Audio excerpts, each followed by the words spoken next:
Ang GMA Regional TV Balitang Bisdak.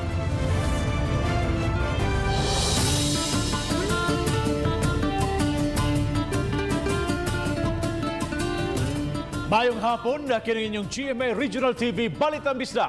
Ang bugtong kasaligan, kasandigan o karangpan sa mga Bisaya. Ako si Bobby Nolsap. Nga maghatod sa labing dagku'ng mga nagunang balita nga mahinudanon sa Central ug Eastern Visayas. Ako si Alan Domingo. Ako si Cecil Kibod Castro, live sa GMA Complex sa Dakbayan sa Cebu. Dakbayan sa Cebu nakadawat og 14,000 doses sa Janssen vaccine nga iya sa Johnson & Johnson. Gipaabot nga maggamit karon o kaha sa sunod semana na. Samtang posible nga natakdan lang ang senior citizen sa Barangay Guadalupe sa kauban niya sa Panimay. Siluan mayroon din na sa report. Sa pagpakiginabi sa telepono, gipahibaw ni Dr. Jeffrey Ibones, pangu sa Cebu City Vaccine Board, nga nakadawat ang dakbayan sa Cebu og 14,000 ka mga bakuna nga Johnson & Johnson. Iyang gipahibaw nga 14,000 usab ka mga Sugbuanon ang mabakunahan niini. Tungod kay tag sa ka-dose raman ang magamit niini itandi sa ubang mga bakuna nga tagduha ka dose. Laing 6,000 ka mga doses sa Sinovac ang ilang nadawat karong simanaha. Mamahimong gamiton kining dugang mga bakuna karong simanaha o baka sa sunod. Samtang daghang narehistro na sukad pa niadtong Hunyo ang wala pa nila matawgi tungod sa kakuwang sa mga bakuna. Iyang gipahibaw nga sa pagkakaron moabot na sa 320,000 ang nakaparehistro. Apan usahay ang maabot nga bakuna tag 5,000 lang o baka 6,000 ug usahay 2,000 lang. Actually, mo sir, daghan mo kayo nagpa-register. Unya, atong bakuna gamay ra, hindi na nato mabiksan pa ng Diyod. Samtang gipahibaw ni Ibones nga ang senior citizen sa Barangay Guadalupe nga nagpositibo o giingong nakatakod sa 16 ka mga kaubanan niya sa balay, posibleng dili mao ang index card. Iyang gipahibaw nga posibleng siya lang ang unang nagpakita sa mga sintomas sa COVID-19. Siguro lang tingali, una lang ang senior nga na symptoms, tungod kay kuhaan mo itong ipaswab. Uban ni Cleofer Lumayag, Luan Marondina, Balitang Bisdak. Taliwas pa yung pagsaka sa mga kaso sa COVID-19 sa Mandao City, gitun-an karon ang paggamit og laing mga lugar isip isolation facilities sama sa mga building o dormitories. Ani ang report ni Nico Cirilo. Kagahapon dugang 43 ka mga kumpirmadong kaso ang napuno sa Mandaue City. Sa dato sa DOH-7, anaa sa 489 ang aktibong kaso sa syudad.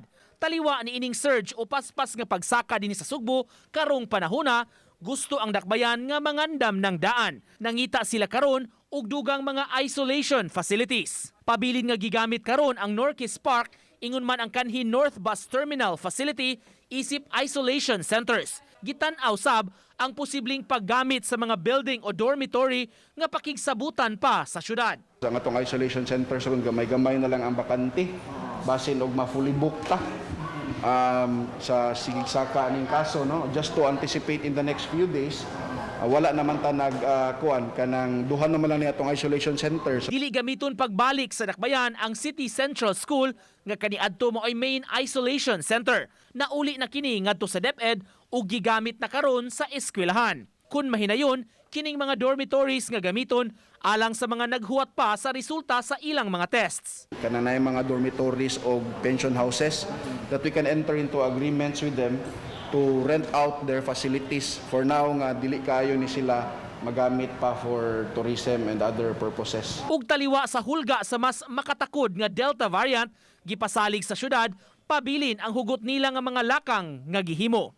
Ang atong strategiya sa Mandawi, it's the same since the beginning of time. Consistent gyud ta sa ato ang mga policies, sa ato ang contact tracing, sa atong isolation and testing. Mao ra gyud gihapon na. Uban ni Godfrey Relien, Nico Sereno, Balitang Bisdak. Bag-ong nainstalar nga kura paroko sa Nuestra Señora de la Regla National Shrine misaad nga tukion uban sa masakop sa Paris National Paris Pastoral Council ang pagbukas sa humay-humay public cemetery alang sa mga kabanay nga mobisita ug mohatod sa lubong sa ilang mga mahal sa kinabuhi. Ang report ni Luan Merondina.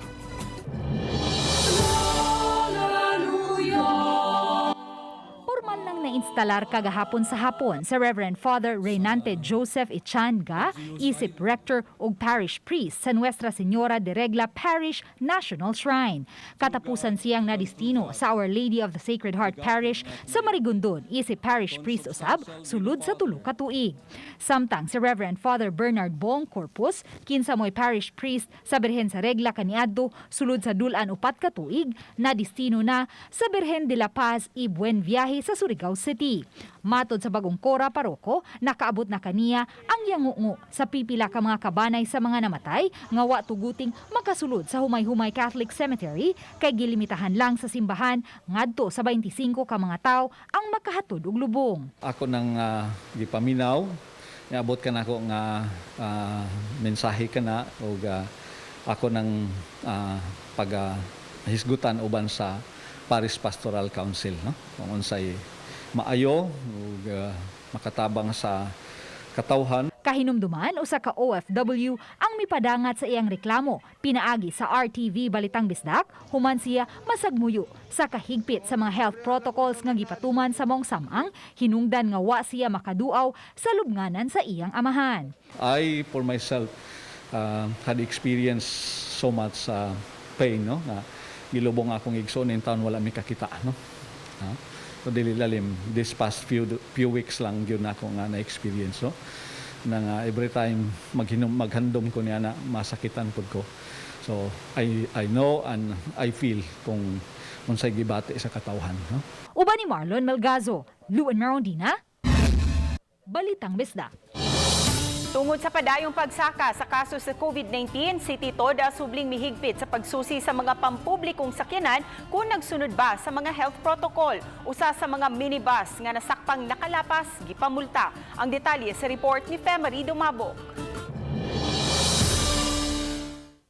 Sa labing uwahing talaan nga gipagawa sa City of Talisay PIO, 125 na usabang aktibo nga kaso sa COVID-19 sa Dakbayan. Nadugangan kini og 12 ka mga nagpositibo nitong Lunes. Base sa monitoring diha sa mga transportasyon, sagad ang usa sa wa magsunod sa maximum health protocol. Mato di City of Talisay Traffic Operations Development Authority kon City Toda Head, Joy Tumulak, nga usa kini sa ilang nakita ug giaksyonan. Mao nga kun sa nangaging bulan, gipasaylo lang nila ang mga wa magsunod sa health protocol. Karon, ilan na usab kining striktuhon. Random nilang susihon ang mga bus, PUJ, van ug bisa ng mga tricycle ug e-bike nga pampasiruan. Ato ng kauban ang ato ang City Health Department dito dayon may sa mga dagko nga mga terminals unya ni conduct mi ngadto og pulong-pulong pagpasabot pagbalik sa mga tricycle unya mismo ang doktor sa City Health mao gyud ni pahibaw ngadto sa atong mga drivers. Gani ning bag-uhay lang nasampulan gyud kining minibus human gipost online ang hulagway nga way barrier sa matag pasahero. Nakamulta kini og 500 pesos base sa executive order sa Dakbayan sa Talisay ug laing multa sa Land Transportation Franchising and Regulatory Board. Gihatagan og kopya sa mong report ang LTFRB unya karong buntag lang yun gitagaan ko og update ni Director Monte Alto nga katong maong subject nga minibus nga among gi-report is ilan ang gipadad-an og show cause order. Uba ni John Solon. Ako si Femery Dumabok. Balitang Bisdak.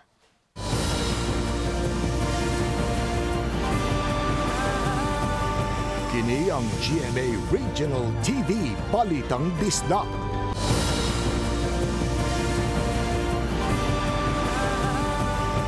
Kini ang GMA Regional TV Balitang Bisdak.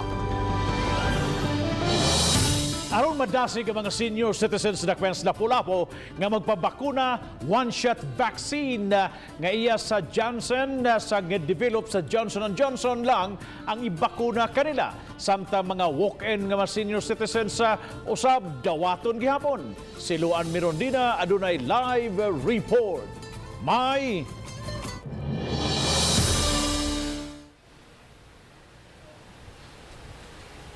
Yes, Bob, sukad gisugdan ang pagpamakuna sa mga senior citizens ni adtong buwan sa Abril. 10.1% pa lang ang nakakumpleto sa duha ka dose sa bakuna sa mga senior citizens sa dakbayan sa Lapu-Lapu. Gibuksan na karong adlaw ang ikalimang dakong vaccination center sa Lapu-Lapu City nga nahimutang sa usa ka hotel tapad sa airport. Eksklusibo kini alang sa mga senior citizens kay Johnson & Johnson vaccines lang ang bakuna nga available dinhi. Ug tungod kay one shot lang ang naasong bakuna na panglantawan sa local vaccination operations center nga mas daghan ang maagning magpabakuna. Sukad gisugdan ang COVID-19 vaccination sa mga senior citizens niadtong Abril, 6,741 pa lang ka mga senior citizens sa dakbayan sa Lapu-Lapu ang nakadawat sa first dose o 23.7% sa 28,381 ka mga senior citizens sa dakbayan.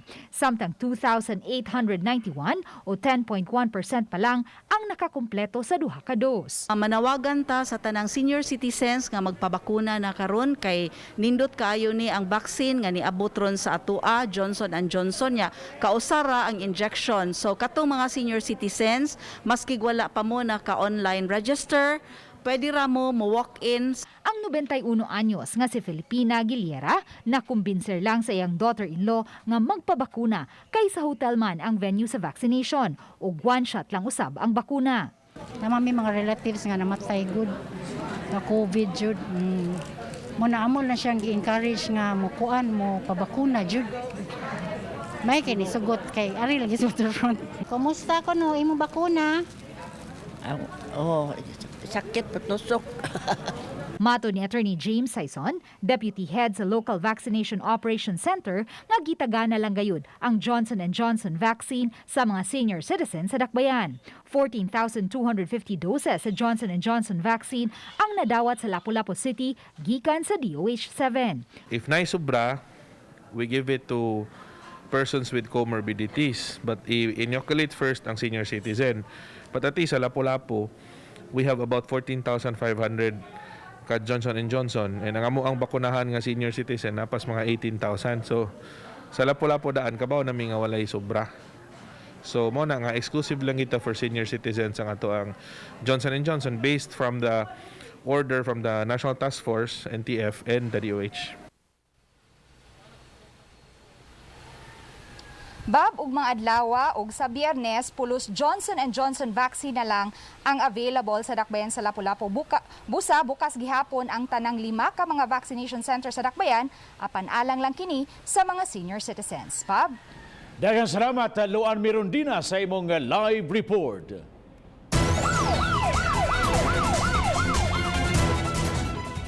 Mag-agaw nga nangaligo sa dakbayan sa Talisay nalumos usa namatay.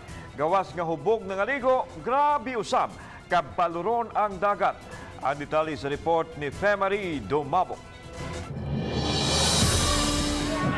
Sa kuha nga video ni Benji Talisik, gitabang pa ang biktima sa mga rescue team sa Talisay City Disaster Risk Reduction and Management Office. Ang insidente nahitabo sa baybayon sa Barangay Puok, gahapon sa hapon. Gidaliw sa pagdala ang biktima sa Tambalanan, apan giliklara kining patay. Giila ang biktima nga si Valerie Ann Orcalis, 17 anyos, taga Dakbayan sa Cebu. Kuyog kini siyang kabanay kay adunay birthday celebration. Celebrate sila birthday, nag-inom sila, inspirador ko lang inom, matag pa sa akong tap na rito. And then, duha sila, naligog dagat. One of them, ang igagaw na silang duha, one of them na patay kay, na wala siya for like 1 hour. Matod sa mga residente nga nakasaksi sa panghitabo gahapon nga mukabat yun og 1 ka kilometro ang napadparan sa biktima gikan dito sa sitio Maharlika niabot kini sa laing sitio Tungod usab sa grabing kabalod nga nasinati gahapon, gani ilang gilagway nga kini nga nasinati og nasaksihan nato karon nga kabaloron sa dagat minus ra kini kun ikumpara gahapon. Dako kayong kuan ganing balod sa tubig. Muhapak aning kuan. Kining kuan ba kining padea kana. Seawall dire na galutaw na to siya dire. Nga gitabang sa atong duha wala man kuan kaya usa ray gitabang kay dili man makuha ang usa. Karong adlaw bisan sa kabaloron sa dagat, pipila gihapon ang makita nga nangaligo. Gani anapay sakayan nga nisungasong gyud sa paglabang sa dagat. Pahimangno sa Pag-asa Visayas nga tungod sa habagat nga gipakusgan pa sa bagyong Fabian. Padayon nga masinati ang kusog nga hangin ug pagkabaloron sa dagat hangtod na kini sa weekend. Nunot ni inigawag ang mga gagmayng panagatan ug ang mga nagplanong mga ligo nga likayan lang una ang kadagatan. Mas mukusog pa nakita nato ang atong aming habagat and mas maluron ang kadagatan until this weekend. Ang mga island hopping, so mas maayo na dili muna karong week because nakita nato diri sa atong station naka-record na ta mga gas tinis kusog na hangin. Oba ni John Solon. Ako si Famary Dumabok. Balitang Bisdak. 110,000 doses sa mga bakuna ang nahatag na sa Project Balikbuhay nga nahimutang sa IC3 sa Bohol. Gikan sila sa 3,000 ka mga kompanya nga miparehistro sa Project Balikbuhay. Ani ang report. Sa email nga ibadaw ni Justin Espina, Project Balikbuhay volunteer ang ipahibaw nga 71,000 ini nahatag sa first dose samtang 39,000 sa second dose. Iyang ipahibaw nga nagikan sila sa 3,000 ka mga kumpanya sa nagkalain-laing dapit sa Cebu. Sukad sa Hulyo 20 nila nga talaan, 35% na bakunahan mga kawani sa tagadakbayan sa Cebu. 49% usab ang mga kawani tagadakbayan sa Mandawi. Samtang 9 ug 7% usab ang mga kawani sa dakbayan sa Lapu-Lapu ug gikan sa lalawigan. Samtang misubay usab sa mga rekisito ang Roman Catholic Archdiocese of Cebu sa pagduso og master list. Naglakip sila sa kaparian, mga kabanay ug mga parish workers ug volunteers. Tulo sa nabakunahan, nakatapos na sa ilahang second dose. Silang Brian Jake Mihurada ug Iris Naenge, nga mga parish youth volunteers ug si Rich Mihurada sakop sa choir sa Archdiocesan Shrine of St. Therese of the Child Jesus sa Lahug. Nagpa-register mi nga atong sa St. Therese pag April, then naka-receive namin sa mong second dose karon. Daghan ay ubay-ubay sad nga nag-register sa PBB. Wala, tanan jud nga naa sa simbahan. Apil ang mga Samtang ipahibaw ni Espina nga ang nasudnong kagamhanan mao'y direkta naghatag og bakuna sa PBB nga naglakip sa mga bakuna sa Sinovac, AstraZeneca ug Pfizer. Kauban si Cleofer Lumayag, ako si Alan Domingo. Balitang Bisdak.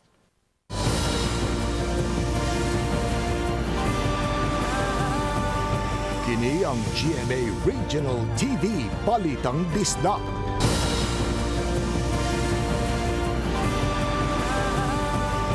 Kini ang GMA Regional TV Balitang Bisdak.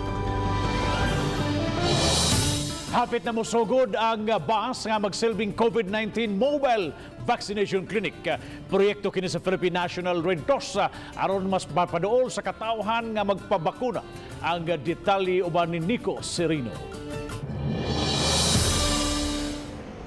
Mibisita kaganiha sa Mandawi City Hall kining bus nga magsilbing Mobile Vaccination Clinic. Katambayayong sa Philippine Red Cross ning maong proyekto ang bus service provider sa Mactan Airport. Kaganiha, personal nga gisusi sa mga opisyales sa dakbayan, pinanguluhan sa mayor ang maong bus. May mga suhestyon sab ang mga health officials sa setup ug operasyon ini. Kung malusad na, mulibot ang bus sa lain-lain nga mga barangay, depende sa schedule aron adto himuon ang pamakuna batok sa COVID-19. Ang setup din hisulod sa mobile vaccination area susama ra gyud sa mga naandan nga mga vaccination sites, mga lugar nga gimontar ng daan sa mga LGUs. Dunay mga waiting areas sama ni mga lingkuranan alang sa mga vaccinees. Dapit sab kung diin sila kuhaan sa ilang mga vital signs hangtod na sa inoculation area paingon sa post-vaccination monitoring. Napod tayo magsunod-sunod na ambulance ko yung na kuan bus. Tigna na po ang makasulod ni ma'am, no? Oh, tigna po ang masulod dire. Dire duha ka nurse, duha ka table ang mag-vaccine.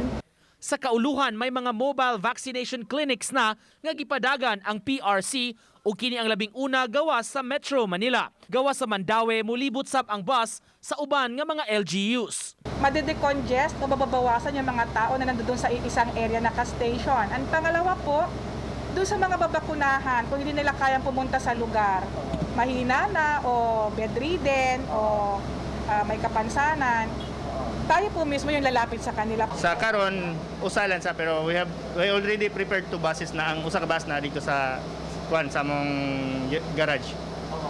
Agad mi sa Red Cross kung mag-additional sila, automatic maka-deploy din. Matud sa labaw sa Emergency Operation Center, makaabag ang mobile vaccination clinic aron mas daghan pa ang mabakunahan. Hanayon pa hinuon ang schedule ni ini ug asa nga barangay moadto. Apan gikinahanglan gihapon nga magparehistro sa system sa dakbayan ang magpabakuna. Mag-schedule daan onya for us to identify asa ang atong priority areas. So, lisod po mo ato lang dan wala tayong mga magpabakuna dito. Ni Godfrey Relien, Nico Sereno, Balitang Bisdak.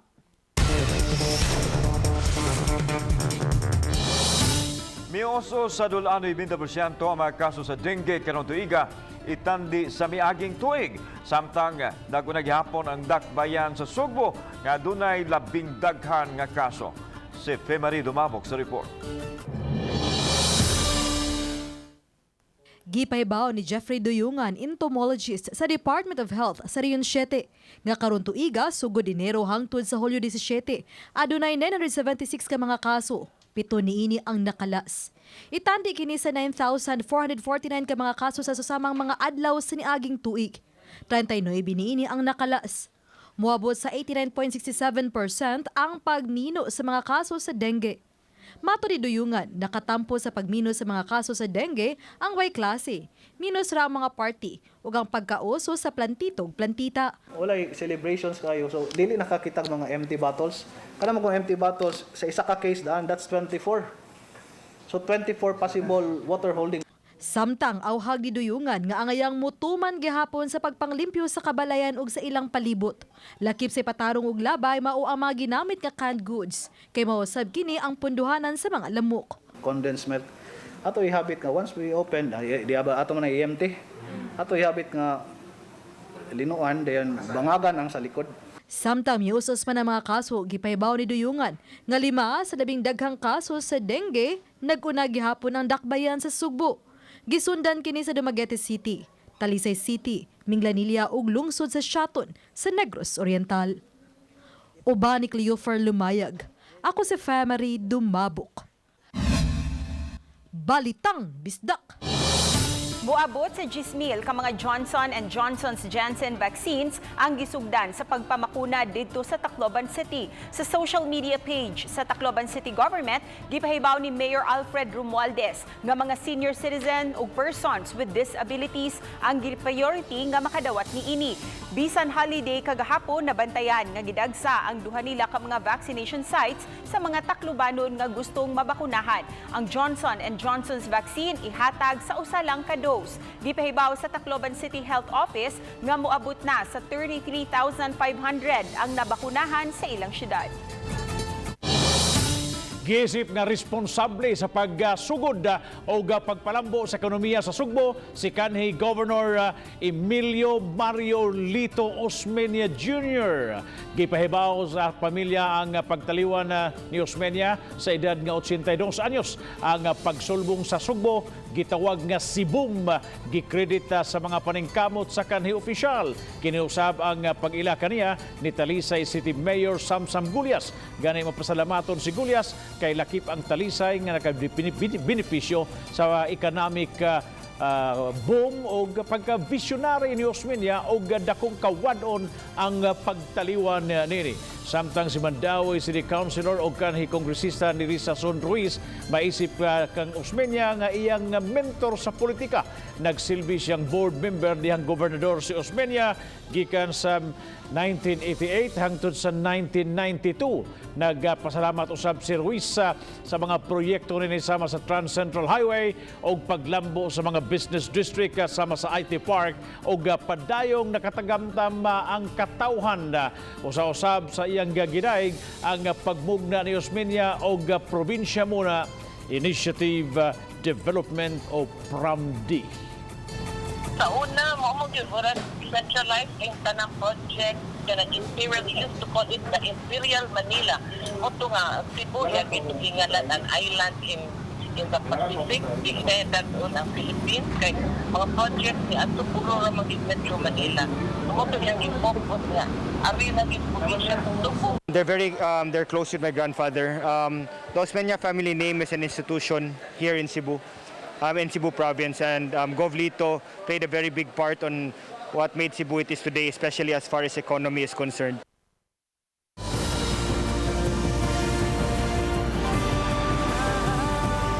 Kini ang GMA Regional TV Balitang Bisdak.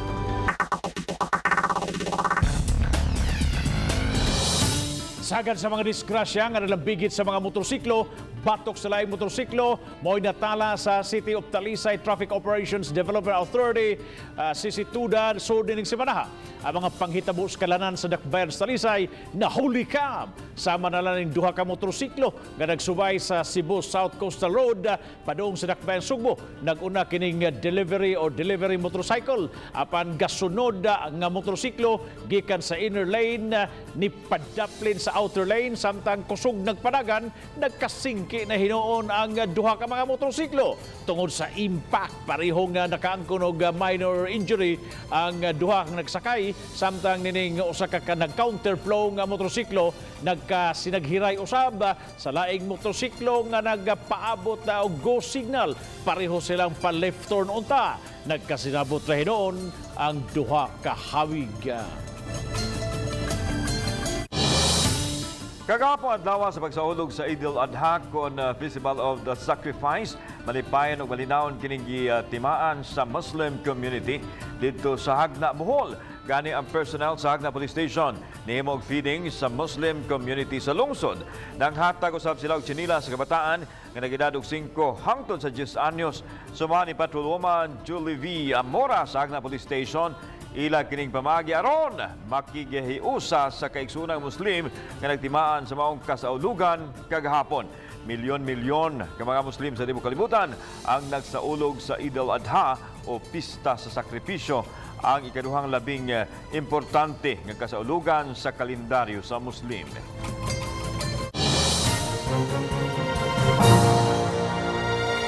Kini atong latest weather update Wednesday, July 21, 2021. Padayon natong gimonitor ang bagyong Fabian ug nagkakusog na kini into typhoon category ug ganihang alas 10 sa buntag ang sentro naa sa 705 kilometers silangan amihanan silangan ng Itbayat, Batanes. Naay maximum sustained winds na 150 kilometers per hour dool sa sentro ug ang gustiness moabot sa 185 kilometers per hour. Hinay ang pag-irog kini sa direksyon sa kasadpan. Samtang ang bagyo sa gawas ng atong Philippine Area of Responsibility na international name na Tropical Storm Simpaka na asa 1,065 kilometro sa may kasadpan amihanang kasadpan ng extreme northern Luzon. Ang habagat or southwest monsoon ang paday nakaapekto sa tibuok sa nasod. Ang weather conditions sa Central Visayas kasama ng Eastern Visayas makasinatin ang panagsama panganuron ngadto na sa medyo madag-umon na kalangitan ug naay mga patak-patak na mga pag-uwan o kini mga pagpanugdog og kilat. Samtang ang kasadpang bahin sa Visayas, makasinatin na madag-umon na kalangitan ug naay katag-katag na mga pag-uwan o kini mga pagpanugdog og kilat. Ug para sa atong mga dugang detalye, bisita atong mga official social media accounts. Kini si Jomar Clarino gikan diri sa Mactan, Pag-asa Visayas, DOST, mayong adlaw. Abagahon sa Mandawi City Hall ang pipila ka mga kagamitan nga nangawala sa Mandawi City Central School nga gigamit kaniadto isip isolation facility. Kay hinumduman gipahibaw sa mga magtutudlo nga may nangahanaw nga mga butang ug nangagubang mga appliances sa ilang mga classrooms. Baguhay lang nabalik ang Central School sa DepEd human sa kapintuig nga paggamit sa mga COVID positive patients. Hinuon posibleng may uban pang mga factors kung nganong nahanaw ug nangaguba ang maong mga butang. Gipa-imbentaryo sa syudad ang mga kagamitan sa eskwelahan nga nangahanaw o naguba. Kay hayan, ilara kining ilisan. Apan, di pa sila makaistorya kabahin sa mga personal nga gamit nga nawala sama sa duha ka mga laptop sa mga magtutudlo.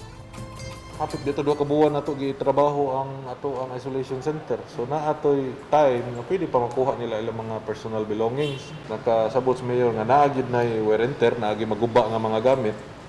Gipakuha lang nato dito sa mga kinahanglan para maka-allocate lang po tag-budget. Ang GMA Regional TV apil na sa Cebu nanginahanglan og lain-laing mga trabaho. Si GMA Ilocos Station Manager, si GMA Dagupan Executive Producer o Closed Caption Transcriptionist.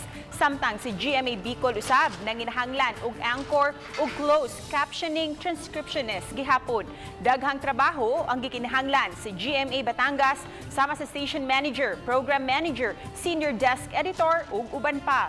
Local Sales Specialist o Closed Captioning Transcriptionist usab ang hiring si GMA Iloilo nga mausab ang gikinahanglan sa GMA Cebu.